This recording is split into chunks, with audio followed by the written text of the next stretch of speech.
Welcome, Tale Tellers, to today's episode.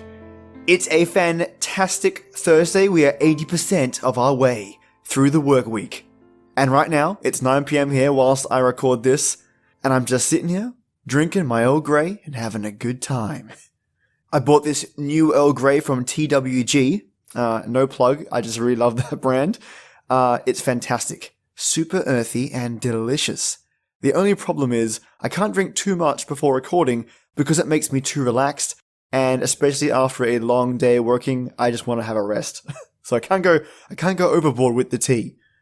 But I hope that some of you awesome listeners have a beverage of your own and are ready to listen to the story titled An Open Warning in Regards to Downloading Third-Party Apps by your tale teller, Hayong.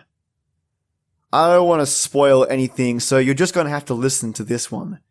Take a sip of your lovely beverage, turn the lights off, and get ready for something creepy. A glue stick, one empty can of Pepsi, and a stapler. That is what came in the small brown package yesterday afternoon. The glue stick is still full, but half the plastic case is broken off. The can of Pepsi is crushed into a small metal pancake, and the stapler is covered in blood. Before I confuse you too much, let me tell you how this shitstorm started. About 2 weeks ago, I walked into the electronics store I worked at to pick up the new Samsung tablet. I had my eye on it for a while. My favorite coworker Marco was standing at the front counter, eyes completely glued to the screen. I walked up to the counter and tried to get his attention, but he quickly said, "Come on man, give me a second. I just need the third trophy and I can unlock my daily chest." His fingers were flicking up and down the bottom half of his screen for a couple of seconds before he let out a deep breath and put his phone down. Man, you almost made me lose that shit. I've already lost enough trophies today, and I don't want to go down an arena again. He shoved his phone back into his pocket and asked, "You finally getting that tablet?" I gave him a nod, and he gave me a smile before saying, "Well, with your 30% discount, you can definitely afford to get the warranty. I'll just ring that up too." I didn't object. I did the exact same thing to him when he bought a laptop from me. After I paid for the tablet, I asked him what game he was playing. Without missing a beat, he took his phone out and clicked on the app. I'm sure most of you know what it is. It involves a cheesy looking king standing on a tower with two archer towers in front of it. Each side is identical, but they have cards they throw down and their little troops battle it out until either one side loses more towers, or time runs out. I watched Marco play a couple of rounds, but customers walked in and he let out an exaggerated sigh before walking up to them. When I got back home, I set my tablet up, downloaded the essential apps for every young adult, and remembered to download the game Marco was playing. It only took me an hour of playing to get hooked. It wasn't like any of the other apps. I was used to the previous game where you would have to wait to make the troops, as well as the awful task of upgrading several things that sometimes took 8 days to 16 days. Before I knew it, it was 2 in the morning. The next 2 weeks, I obsessively played the game whenever I could. Hell, I even played it on my smoke breaks, as well as my bathroom breaks. Marco and I would face each other in 1v1 battles in our clan, and slowly I started to get better. Soon, I was past Marco in trophies, but that didn't satisfy me. I wanted to be number 1 in my clan. I was about 800 trophies away, but I knew there wasn't any way to do it. I simply didn't have enough gold to upgrade my troops, or even enough gems to speed by a couple of higher tier chests. And my deck was too weak, and like a stupid loser, I looked around Google to try and find some sort of way to cheat my way into getting more gems and gold 2 days ago. The first couple of pages I looked at were obviously a scam. They either asked for a credit card number, a survey they wanted you to fill out, or information I didn't want to give out. I was about to give up hope and just pay for gems like everyone else. but a result at the bottom of the third page caught my eye.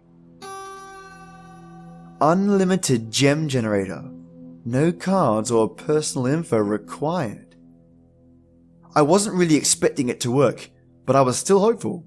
When I clicked on the link, the page loaded up, but the only thing that popped up on the screen was a small blue link. Click to download. Curious, I clicked the link and waited for it to download. Once it finished downloading, I ran a quick virus scan, and after getting confirmation that it was safe, I installed the new app. When I got the notification that the new app was downloaded, I was momentarily confused. I had two of the same apps on my home screen. The only difference was, one was called /Royale. I clicked on the app and it started up the same way as the other app, but the game didn't start on the tutorial like it usually did. It took me to the home screen. It showed that I had 999, 999, 999 gold and gems. And my username somehow transferred to the new app. I looked through the game and realized that everything on there was the exact same. It was just a mock app, but I basically had unlimited resources. Yes, I was happy as hell. I kept buying chests until I had every single character the game had. I leveled up all the characters I used in my decks, and it helped me get to level 11. 4 levels above Marco, and the same level as the top player in our clan. I tried going back to the original app, but it wouldn't work anymore. It wasn't really a big deal. I went back to the new one and played a couple of matches. I was finally satisfied.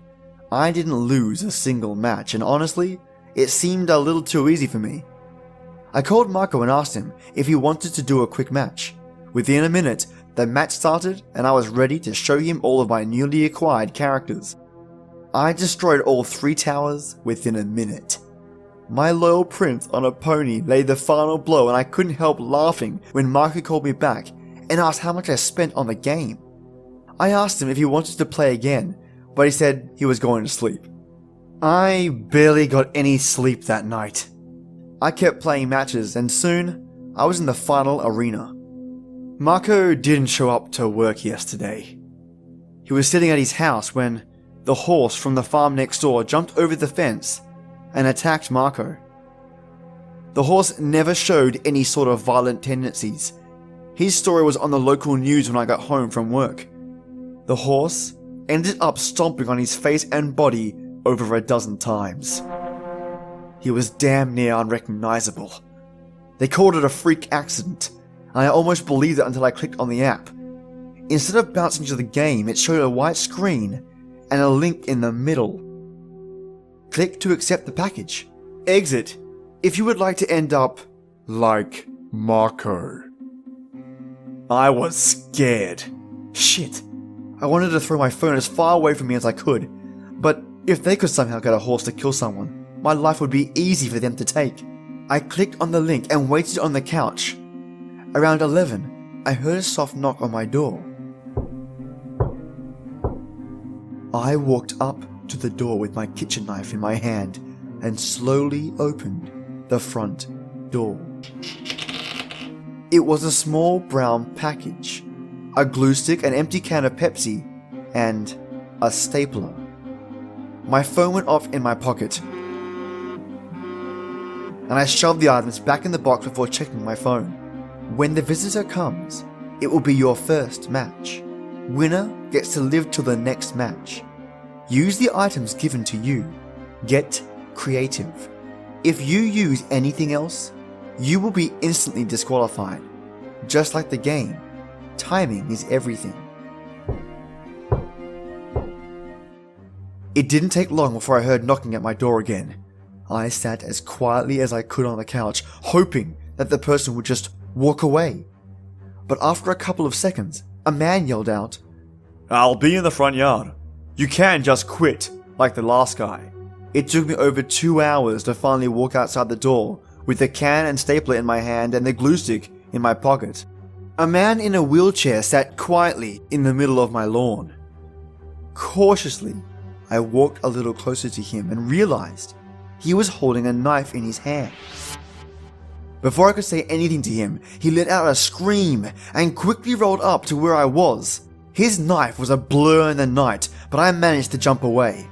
Desperately, I threw the can at him and watched it bounce off him pitifully and quickly crushed under his moving tires.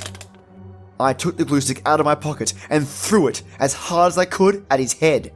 It bounced off his forehead and rolled under his right tire, but it gave me a couple of precious seconds. I ran as quickly as I could towards him while he was distracted and slammed the stapler as hard as I could on his head. He grunted, and managed to cut me in my arm with a knife, but I realized it was a dull knife. I kept slamming the stapler on his head until he stopped bleeding. Bloods and bits of his skull were on my hands. I leaned over to the side, threw up, and blacked out. I woke up this morning in my bed. It felt like it was all a dream until I walked out of my room. A crushed up can, a half-broken glue stick, and a bloody stapler was waiting for me on the coffee table in my living room. A new phone was placed right in the middle. My new phone just went off a couple of minutes ago. It's about time I check it now. Wish me luck. Well, this one is certainly a modernized scary story. It simply wouldn't exist without the mobile app technology that we know and use every day. I, for one, play games like this on my own phone, so I can definitely identify with the protagonist in this story. But unlike the protagonist in this story, I have no obligation to grind to level 1 million or sneakily acquire 999,999,999 gems. There's a tongue twister, goodness. A special thanks to you, Hayong, for this story. It was a pleasure to read. And be sure to check out his Facebook, which I've added as a link in today's episode. Also, I've been asked recently on YouTube and via email about what are the best ways to share this podcast. There are two methods I love and I'm grateful for. Even if you can manage one, I'll be over the moon. The first one is to find people you like. I think we call them friends. Or people that you love and are related to. I think we call them family. Go to those people, right? Friends and family. And tell them about the show. Yep, that's all I ask. In all seriousness, it does actually help immensely. And a lot of you listeners are doing that, and I'm super, super grateful. For the more tech savvy, hop onto iTunes, search Stories, Fables, Ghostly Tales, click my logo and leave a review. I actually received 2 more iTunes reviews, and I'm going to give those wondrous people a shout out tomorrow. And lastly, thank you awesome listeners. I genuinely mean it, really. Whether you are on YouTube, SoundCloud, iTunes, Stitcher, you name it. Honestly, you fans are helping just by listening.